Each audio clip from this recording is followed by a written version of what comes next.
We are Arsenal. Wembley bound. We love Arsenal. Oh yes. We are Arsenal. No mercy. We're Arsenal forever. We are Arsenal. Road to Wembley. We love Arsenal. Oh yes. We are Arsenal. Can't stop us. We're Arsenal forever. 3 ጎል 3 ነጥብ ክሊንሺት መድፈኞቹ የውድድር ዓመቱን በድል ጀምሮታል። እንደምናላችሁ ሁሉን ክብራን ተወዳጆቹ የመድፈኞቹ ቤተሰቦች ስላገኘናችሁ በጣም ደስ ብሎናል። የእንግሊዝ ፕሪሚየር ሊግ የ2026-27 ሲዝን በይፋ በኤሚሬትስ ለንደን አርሰናልና ኮንቨንተሪ ሲቲ ባረጉ ጨዋታ ጀምሯል። መድፈኞቹም በአስደናቂ ብቃት በውብ እግር ኳስ በ3 ጎሎች በ3 ነጥብ እንዲሁም ደግሞ ምንም አይነት ጎሎችን ሳያስተናግዱ መውጣት ችሏል። ክርስቶስ ዞሊስ በጣም አስደናቂ ነበረ። ስለሱ እናነሳለን። የማርቲን ኦዲጋርድ፣ ቤን ዋይት እንዲሁም ደግሞ ቡካዮ ሳካ ትራያንጉላር ሼፕ አስደናቂ የትራያንጉላር ሼፕ ሪቨርስ ፓስ በድጋሚ ተመልሷል። ካይ ሃቨርትዝ ሲኖር የአርሰናል ፍሉዲቲ በጣም ከፍ እንደሚል ይታወቃል። እሱንም በጨዋታ ውስጥ እናነሳለን። የአርሰናል አማካኝ ስፍራ ሉዊስ ማይልስ ስኬሊ ከዲክላን ራይስ ጋር ነበረ። ስለሱ ጥምረት እናነሳለን። ብዙ ጉዳዮችን በጣም ብዙ ሀሳቦችን እናነሳለን። ስለምትከታተሉን አብራችሁን ስለምትቆዩ ከልብ እናመሰግናለን። አርሰናል የውድድር ዓመቱን አንድ ብሎ ጀምሯል። የ2026-27ን ዋንጫ ለማንሳት ቀሪ 37 ጨዋታዎች ይቀሩታል። ግን የመጀመሪያውን እናም ጅማሮን ላለፉት 5 ተከታታይ ዓመታት እንዳደረገው በውብ ሁኔታ ጀምሮታል። ተመልሼ እመጣለሁ። እስከዛ ድረስ እናንተ ሰብስክራይብ ያደረጋችሁ የኮሜንት መስጫው ባር ላይ ደግሞ የተሰማችሁ ስሜቶችን እናንተ ማን ኦፍ ዘ ማች እየገለጻችሁልን ትቆያላችሁ። የላይክ በተኑ እናንተ ነው የሚጠብቀው። ላይክ አድርጉትና ብዙ ሰዎች ጋር እንድንደርስ አድርጉልን። ኖርዝ ለንደን ፎሬቨር።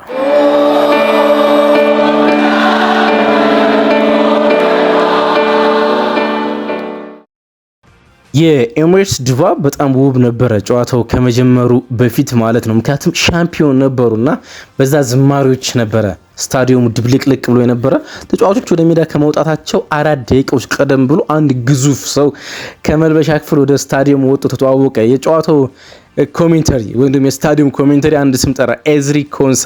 15 ቁጥር የለበሰ በርገንዲ ጂንስ ያደረገው ኤዝሪ ወደ ሜዳ ወጥቶ ከተመልካቾች ጋር ከኤሚሬትስ ስታዲየም ተመልካቾች ጋር ትውውቅ አድርጓል። የሚቀጥለው ሳምንት የመጀመሪያውን ጨዋታ ያከናውናል ኤዝሪ ኮንሳ እና የመጀመሪያው የሊግ ጨዋታ ሲያከናውን የሚያከናውነው ከአስቶን ቪላ ጋር በቪላ ፓርክ ነው እና ከአንድ ሳምንት በፊት የቪላ ተጫዋች ለነበረ ተጫዋች የመጀመሪያ ጨዋታውን ከአስቶን ቪላ ጋር ማድረግ ስሜቱ እንዴት እንደሚሆን አላውቀውም። ሚኬል አርቴታም በዛ ጨዋታ በቋሚ አሰላልፍ ይጠቀምበታል እርግጠኛ አይደለሁም። ግን ኤዝሪ ኮንሳ ወደ ስታዲየም መጥቶ ከመተዋወቁ በፊት ትናንትና ነው ሜዲካሉን የጨረሰና ትናንትና ነበር ልምምዱን የጀመረና ብዙ ፎቶዎች ሲወጡ ነበር። በጣም ደክሞት ብቻውን ከአርሰናል የፊትነስ ኮች ጋር ልምምድ ሲያከናውን ተመልክተነው ነበረ።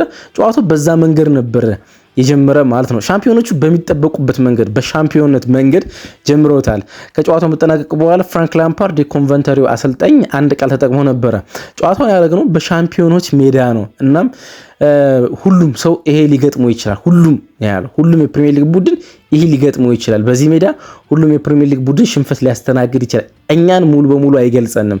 በሳምንቱ አጋማሽ ላይ ከፕሊማውዝ ጋር እንዲሁም ደግሞ በሳምንቱ መጨረሻ ላይ ከሃል ሲቲ ጋር የካራባኦ ካፕና የፕሪሚየር ሊግ ጨዋታ ይጠብቀናል። በነዛ ውስጥ እኛ ምን አይነት ነው ለፕሪሚየር ሊግ በምን ያህል ደረጃ እንደተዘጋጀን እናሳያለን። ይሄኛው ኤስ ኖርማል ያለ ማንም ቡድን በዛ ስታዲየም ውስጥ ሊያጋጥመው የሚችል ሽንፈት እንዳጋጠማቸው ነው ለማብራራት የሞከረው ፍራንክ ላምፓርድ።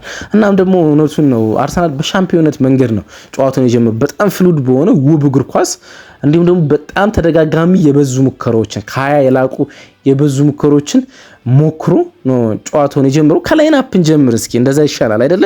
በአርሰናል ላይናፕ ውስጥ ዴቪድ ራያ ነው የጀመረው። በጨዋታው ውስጥ አንድ ኦን ታርጌት ያውም ከ80 ደቂቃዎች በኋላ ነው የተሞከረበት ማለት ነው። ባለፉት 5 ተከታታይ ዓመታት አርሰናል የመክፈቻ ጨዋታዎችን በሙሉ በድል ነው ያጠናቀቀው። ግን ደግሞ በድል ብቻ ሲሆን ጎሎች አልተቆጠሩበትም።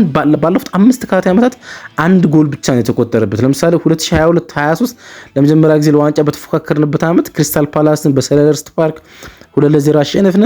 2023-24 ኖቲንግሃም ፎረስትን 2-1 አሸነፍነ። እዚህ ጋር ነው ጎል የተቆጠረብን። 2024-25 ወልቭስን 2-0 አሸነፍን። ባለፈው የውድድር ዓመት ሻምፒዮን በሆንበት ዓመት ማንቸስተር ዩናይትድን ወደ ኦልድ ትራፎርድ አቅንተን 1-0 አሸነፍን። አሁን ደግሞ ኮንቨንተሪን 3-0 አሸነፍን ማለት ነው። ይሄን ስናደርግ ተከታታይ 5 ዓመታት በድል ስንጀምር ይሄኛው ለሁለተኛ ጊዜ ነው በአርሰናል እግር ኳስ ታሪክ ውስጥ ማለት ነው። ዴቪድ ራያ ደግሞ ክሊንሺት ነበረው። ቢን ዋይት እና ሪካርዶ ካላፊዮሪ በሁለቱ ዊንጎች ላይ ነበሩ። ሁለቱንም አነሳለሁ። ክርስቲያን ሞስኬራ እና ገብርኤል ማጋሊሽ የሴንተር ባክ ጥምረቱ ነበሩ። ክርስቲያን ሞስኬራ በድጋሚ በጣም ጥሩ ተጫዋች መሆኑን ማሳየት ይችላል። ሁሌም እንደምናገረው ክርስቲያን ሞስኬራ በጣም ጥሩ ተጫዋች ነው። ከአርሰናል ቢለቅ በሆነ ደረጃ ውስጥ በሆነ አመት ውስጥ ከዓለማችን በጣም ድንቅ ተከላካዮች አንዱ መሆኑ የሚቀር አይመስለኝም። በሜዳ ውስጥ ፓኒክ የሚያደርግባቸው ጥቂት ሙቭመንቶች አሉት፣ ዋጋ የሚያስከፍሉት ማለት ነው። እነሱን በእድሜ ውስጥ እያስተካከለ መሄድ ብቻ ይጠበቅበታል። ኢስማኤል ስኬሊ ከዲክላን ራይስ ጋር ተጣምረው ነው ጨዋታውን የጀመሩት። ይሄ ከሲቲ ጋር በነበረው ሰከንድ ሃፍ የነበረው ጥምረት ልትሉ ትችላላችሁ። አሁን ኢስማኤል ስኬሊ ከአርሰናል አይነኪ ተጫዋቾች እንዳንዱ የሆነ ይመስላል። ቡካዮ ሳካ ከኮሚቲ ሺልዱ የሲቲ ጨዋታ በኋላ ማዱኬን አስቀምጦ ጀምሯል። ክርስቶስ ዞሊስ እንደ ወዳጅነት ጨዋታ ሁሉ በግራ መስመር ውስጥ በቋሚነት ጀምሯል። ማርቲን ኦዲጋርድ ከካይ ሃቨርትዝ ጀርባ ላይ ነበረ። የአርሰናል ላይናፕ ይሄን ይመስል ነበር። ዲፓርትመንት በዲፓርትመንት ነገሮች እያነሳን ከመሄዳችን በፊት ሶስቱን ጎሎች እንመልከት እስኪ። የመጀመሪያው 25 ደቂቃ ነው አርሰናል 2 ጎሎች ማስቆጠር የቻለው በካይ ሃቨርትዝ በቡካዮ ሳካ። ከዛ በኋላ ሁለተኛው አጋማሽ እንደተጀመረ ማንሰራር ሳይጀምሩ ደግሞ ማርቲን ኦዲጋርድ ዘ ካፒቴን ጎል ማስቆጠር ችሏል። 2025-26 በድምር 1 ጎል ነው የነበረው ማርቲን ኦዲጋርድ። አሁን ሲዝኑ ገና እየተጀመረ በሁለት ጨዋታዎች 2 ጎሎችን መያዝ ችሏል እና ማርቲን ኦዲጋርድ ኢዝ ባክ።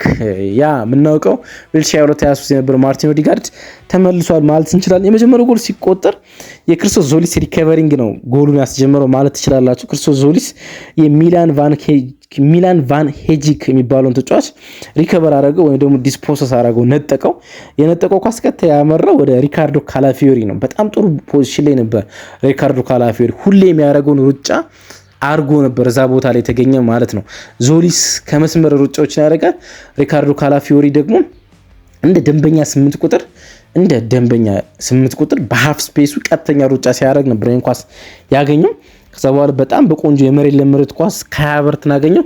ካይ ሃቨርትዝ በጣም ኒር ፖስት ልትሉት ነው የሚችል ወደ ሩቁ አንግል አስጠግቶ ኮርነር ላይ መሬት ለመሬት ጎሉን አስቆጠረ ማለት ነው። ካይ ሃቨርትዝ ቋሚ መሆኑን በሚያስመሰክር ሁኔታ ነው ጎሉን ማስቆጠር የቻለው። እንግሊዝ ከመጣ በኋላ ለመጀመሪያ ጊዜ ነው በ4 ተከታታይ ጨዋታዎች በቋሚ አሰላለፍ በገባበት ጨዋታ ጎሎችን ሲያስቆጠር ማለት ነው። አምና በመጨረሻዎቹ ወሳኝ ጨዋታዎች ላይ በርንሌ ላይ ጎል አስቆጠረ። ፓሪስ ሴን ዠርሜን ላይ የአውሮፓ ሻምፒዮንስ ሊግ ፍጻሜ ጨዋታ ላይ ጎል አስቆጠረ እንድንመራ አደረገን። ሲቲ ላይ በኮሚቲ ሺልድ ጨዋታ ላይ ጎል አስቆጠረ። አሁን ኮንቨንተሪ ላይ ጎል አስቆጠረ ማለት ነው። በተከታታይ 4 ጨዋታዎች በላይናፕ ውስጥ በገባበት ጎል አስቆጥሯል። እንዲህ አይነት ሪካርድ ኑሮት አያውቅም ኪንግ ካይ ሃቨርትዝ። ያን ነገር ነው ማሳየት የቻለው። የዞሊስ ጎሉ ሲቆጠር የዞሊስን አንደኛው መንገድ ተመለከትነ፣ ታታሪ መሆኑን ማለት ነው። ሁለተኛው ጎል ከጥቂት ደቂቃዎች በኋላ ነው እንደገና መቆጠር የጀመረው። ሌላ የዞሊስን ብቃት የተመለከትንበት ነው። ዞሊስ ከመስመር በጣም ጥሩ ኳስ ክሮስ አደረገ። ካርል ራሽወርዝ የኮንቨንተሪ ሲቲ ሎ ክሮስን ማዳን ተሳነው፣ ኳሱን ተፋው። በቅርብና በጥሩ አቋቋም የነበረው ቡካዮ ሳካ ጎሉን ሲያስቆጥረው መመልከት ቻልን ማለት ነው። ወደ ሁለተኛው አጋማሽ የአርሰናል ፐርፎርማንስ እና የማርቲን ኦዲጋርድ ጎል ከመምጣታችን በፊት አንድ ትናንትና ከተዛዘምነውና በጣም አሪፉና የናፈቀን ነገር የተመለከትነው በዩሪያን ቲምበር ጉዳት ምክንያት ቢን ዋይት ወደ ቋሚ አሰላለፍ መጥቷል። አርሰናል የቲኖ ሊቨርመንታኑ ዝውውር ቢሳካ ኑሮ ቢን ዋይትን የመሸጥ እቅድ ነበረው። ግን ትናንትና እንደተዛዘብነው ኮሚሽን እንዳየነው የቢን ዋይት ማርቲን ኦዲጋርድና ቡካዮ ሳካ ትራያንጉላር ሪቨርስ ፓስ ተመልሷል።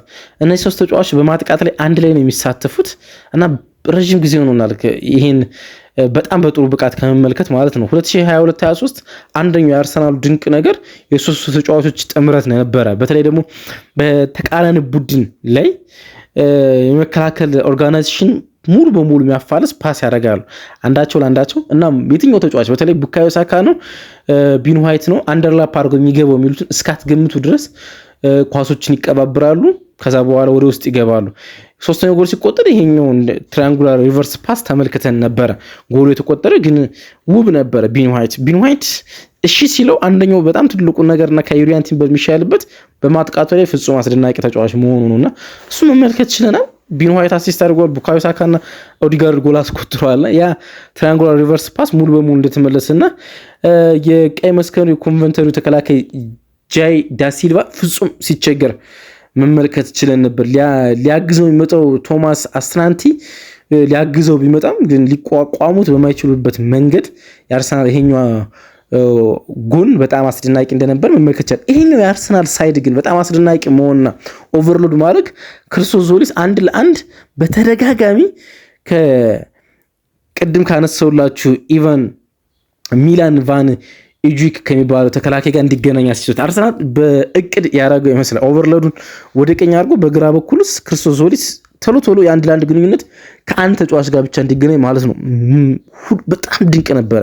አንደኛው ሪካርዶ ካላፊዮሪ የተግባቡበት መንገድ በጣም አስደናቂ ነበረ። ሪካርዶ ካላፊዮሪ በደንብ ይረዳው ነበር። ከዛ ፓሱ አይሳሳትም። የዞሊስ አንደኛው በጣም አስደናቂ ነገር ፓሱ በፍጹም ነው ማይሳሳተው ማለት ነው። 52 ጎል በ52 ጨዋታዎች በብሪጅ 22 ጎልና 29 አሲስት ነበረውና እነዛ ቁጥሮቹ ዝም ብሎ ኢንፍሌትድ ያደረጉና የቤልጂየም ሊግ ስለነበሩ ብቻ ሳይሆን የልጁ ውጤታማ እንቅስቃሴ የፈጠራቸው እንደሆነ ግን ማንሳት ይቻላል። አሁን እንዳየነው በወራጅነት ጨዋታዎች በሲቲ ጨዋታ ላይ 2 አሲስቶች እንዳደረገው በትናንትናው ጨዋታ ላይ በአሲስት የተመዘገበለት ነገር ባይኖርም በጨዋታው ላይ የፈጠረው ሁለቱ የመጀመሪያ ጎሎች የፈጠረው ተጽዕኖ ግን ፍጹም አስደናቂ ነበርና ፓሱ በጣም ጥሩ ፓስ ነው። ድሪብል አድርጎ ባያልፋችሁም የሚያደርጋቸው ፓሶች በጣም ጥሩ ናቸው እና ለአርሰናል ብዙ ላልተሳካው የማርቲኔሊ እንዲሁም ደግሞ የማዱኬና የቪክቶሪ ኮች ቀጥተኛ ጨዋታ ይሄኛው አጨዋወት የእሱ አጨዋወት ግን የሚመልሰው እንደሆነ ማለት ይቻላል። ቀጥተኛ ጨዋታ ስትጫወቱ ብዙ ጊዜ ትሳሳታላችሁ። በፍጥነት ወደ ማጥቃት ስለምትመጡ የተቃራኒ ቡድን የመከላከል ኦርጋናይዜሽን ሳይሰራ ማጥቃት ስላለባችሁ ይበላሻል። የዚህኛው ፓስ ግን የክርስቶስ ዞሊስ ፓስ ግን በጣም ውብ ነው። እሱን መመልከት ይችላል። ሁለተኛው አጋማሽ እንደተጀመረ ነበረ ከቢን ዋይት ከትፓክ ወይም ከትፓዝ የመጣውን ኳስ ማርቲን ኦዲጋርድ ሲያስቆጥር የተመለከተ ነው። የሰዓቱ ይመስል ነበረ፣ ግን ጎሉ ተቆጥሯል። የቫር እገዛ ያስፈልገው ነበረ ጎሉ እንዲጸድቅ ግን ሁኗል። ማርቲን ኦዲጋርድ ተመልሷል፣ ሙሉ በሙሉ ተመልሷል። የጨዋታው ማን ኦፍ ዘ ማች ነበረ። በጨዋታው ፍጹም አስደናቂ ቁጥሮችን ሲያደርግ መመልከት እንችል ነበረ። ከአረጋቸው 56 ፓሶች 52 የተሳኩ ነበሩ። ኦልሞስት 97% ትችላላችሁ።